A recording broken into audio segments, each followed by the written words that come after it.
কলিকাতা বিশ্ববিদ্যালয় BA fifth সেমিস্টারের সকল ছাত্রছাত্রী, তোমাদের যাদের পলিটিক্যাল সায়েন্স সাবজেক্টে পাস কোর্সে রয়েছে, অর্থাৎ political science subject DSE A2 পেপারটি তোমাদের যাদের রয়েছে, তোমাদের জন্য আজকের এই ভিডিওটি মোস্ট ইম্পর্টেন্ট হতে চলেছে।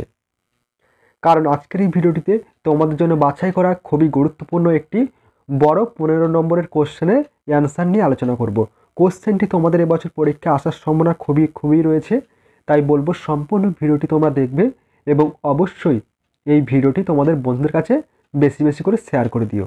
কোশ্চেনের অ্যান্সারে যাওয়ার আগে তোমাদের যে বিষয়ে বলার ছিল, তোমাদের এই সাবজেক্টের উপর থেকে সম্পূর্ণ স্টাডি মেটেরিয়াল অর্থাৎ পিডিএফ নোটস রেডি রয়েছে। তোমরা যারা চাইছো স্টাডি মেটেরিয়াল অর্থাৎ পিডিএফ নোটস পারচেস করতে, তাহলে অবশ্যই স্ক্রিনে যে হোয়াটসঅ্যাপ নম্বরটি দেখতে পাচ্ছ, এই নম্বরে SMS-এর মাধ্যমে যোগাযোগ করে তোমরা সম্পূর্ণ পিডিএফ নোটসটি পারচেস করতে পারো। চলো দেখে নাও তোমরা সম্পূর্ণ কোশ্চেনটির অ্যান্সার তোমরা দেখে নাও।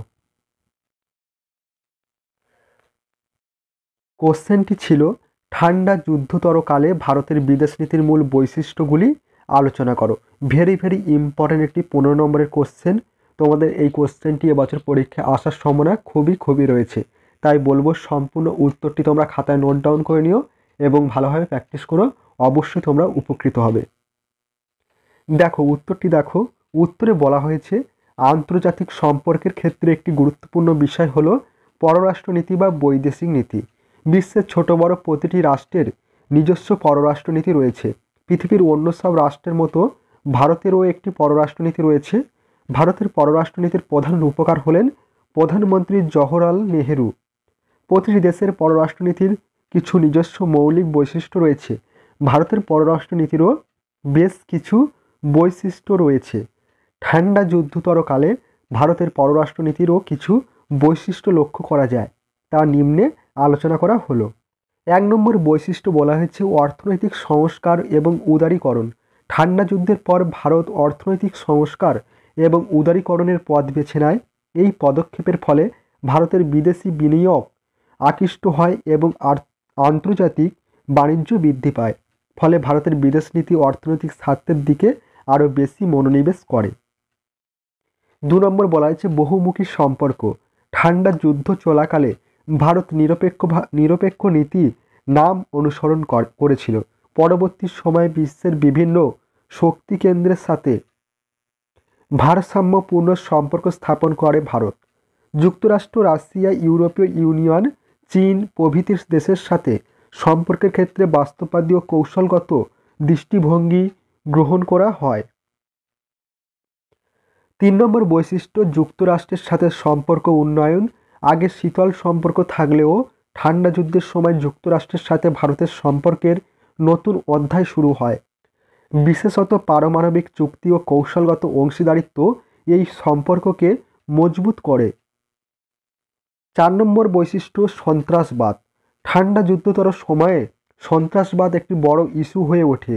ভারত এই সমস্যার বিরুদ্ধে আন্তর্জাতিক সহযোগিতা চায়, বিশেষ করে পাকিস্তান থেকে উদ্ভূত সন্ত্রাসবাদের বিরুদ্ধে কূটনৈতিক প্রচেষ্টা চালায়। 4 নম্বর পয়েন্টে বলা হয়েছে চীনের উত্থান এবং ভারতের প্রতিক্রিয়া।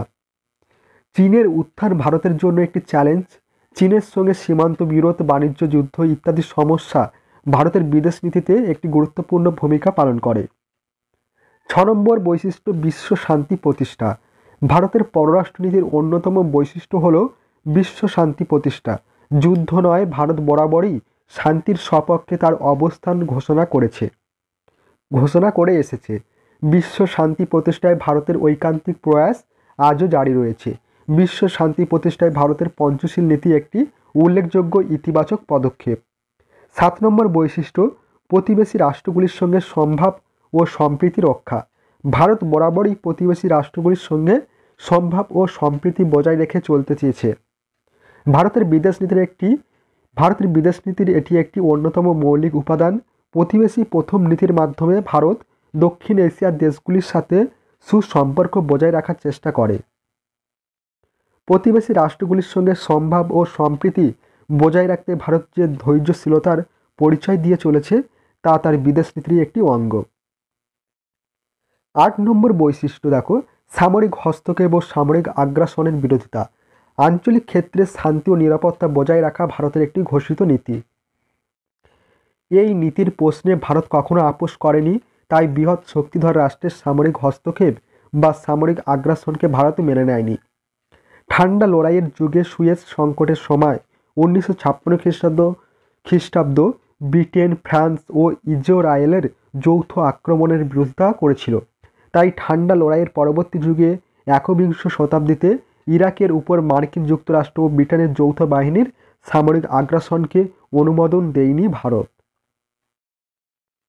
9 নম্বর পয়েন্ট বা বৈশিষ্ট্য রয়েছে ভারত মহাসাগর ও সমুদ্র নীতি।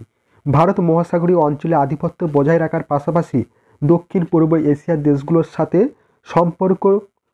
সম্পর্ক উন্নত করার জন্য অ্যাক্ট ইস্ট পলিসি গ্রহণ করা হয়।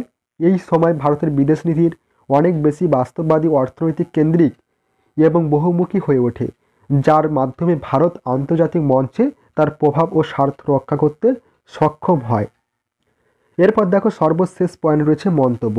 সবশেষে একথা নির্দ্বিধায় বলা যায় যে শান্তি ও সৌভ্রাতৃত্বের যে প্রাচীন ঐতিহ্য বহু যুগ ধরে ভারতকে সমৃদ্ধ করেছে, ভারতের বিদেশ নীতিতেও তারই প্রতিফলন দেখা যায়। তাই ভারতীয় বিদেশ নীতি তার সক্রিয় বৈশিষ্ট্যে আজও অদ্বিতীয়।